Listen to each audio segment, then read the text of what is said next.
दिल्ली स्फोटाचा आणखी एक सीसीटीव्ही समोर ब्लास्ट होता। सीसीटीव्ही बंद पडल्याचं दृश्यांमध्ये कैद। दिल्लीमधील स्फोट प्रकरणाचा तपास एनआयएकडे। एनआयएकडनं 10 जणांचं पथक स्थापन। मराठमोळे अधिकारी विजय साखरेंच्या नेतृत्वामध्ये तपास होणार। महाराष्ट्र दहशतवाद विरोधी पथकाची मुंब्र्यामध्ये छापेमारी। 4 घरांवर छापा। 2 व्यक्तींसह इतर घरातून इलेक्ट्रॉनिक्स वस्तू ताब्यात। तपासणी होणार।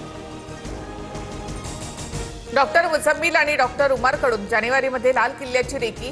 26 जानेवारीला लाल किल्ल्याला लक्ष्य करण्याचा त्यांचा विचार होता। मुझम्मिलच्या चौकशी दरम्यान मोठा खुलासा।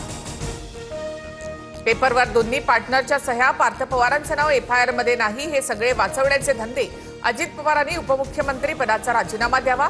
अंजली दमानी यांची मागणी। अमेडिया कंपनीकडनं कायदेशीर व्यवहार समिती नेमली असताना गुन्हा नोंदवायची घाई।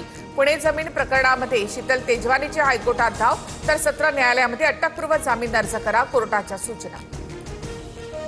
शिवसेना पक्ष चिन्हावर आज सुप्रीम कोर्टामध्ये सुनावणी। अपात्रता कारवाईवर देखील सुनावणी होण्याची शक्यता। वनमंत्री नाईकांकडनं शिरूरमध्ये बिबट्याच्या हल्ल्यामध्ये मृत्यू झालेल्या चिमुकल्याच्या कुटुंबियांची भेट।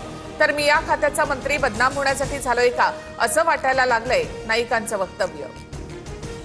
सुप्रिया सुळेंचं मुख्यमंत्री फडणवीसांना पत्र। तुळजापूर ड्रग्ज प्रकरणामधील आरोपीला भाजपमध्ये प्रवेश दिल्यामुळे तातडीची कारवाईची मागणी।